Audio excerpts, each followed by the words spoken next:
Corn fritters, a very versatile dish. It's pretty easy to make. You can customize it any way you want, and I really, like anything else, start out with onions chopped as finely as you like.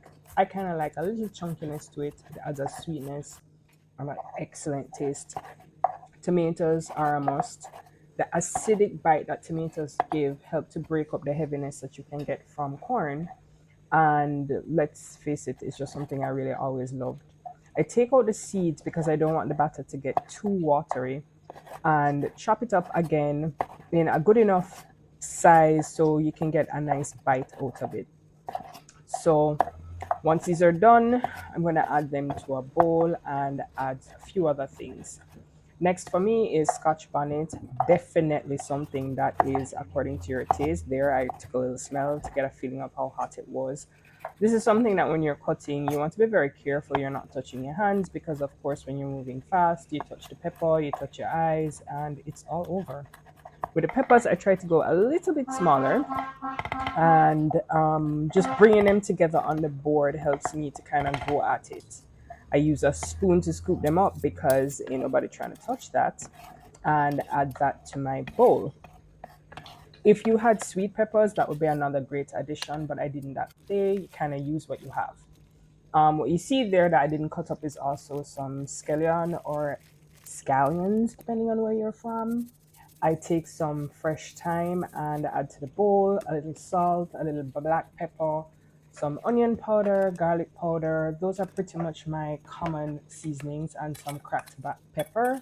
And I mix it up in the spoon just to make sure everything is getting a little taste of flavor. Some canned sweet corn makes this a very simple recipe. We're pretty much used to saltfish fritters, but I was not trying to go deal with the saltfish today. So, of course, being a fritter, you need some flour. And what I did here was just added a little bit of flour to start. It kind of soaks up all the moisture from our veggies so that when we have our batter, they don't all just sink to one side. I also have some baking powder, again, a little salt, and black pepper because you want to make sure all layers are seasoned. And once we have all of that combined, I go ahead and add some water. Now, I can already tell that this batter is a little thin, but I go ahead and mix it up, get everything combined, add a little bit of ketchup. You're mixing at all steps to make sure that the flavors are together. There, I added a little bit more flour and took my time folding it in. You don't want to be too aggressive at this point because you want to make sure there's air in your batter. And if you notice, just me scooping with a spoon, that's the kind of texture or thickness I want from my batter.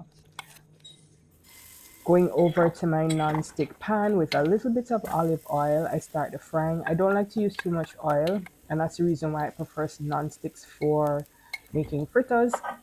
I just use a regular spoon, add it there, make sure I get it all fried up. And once it gets to that point where you see the edges cooked, I do a flip. Here I'm just using a regular spatula, um, and just flip my fritters. One over there, kind of spread a little, so we just tuck that onto itself and keep it going.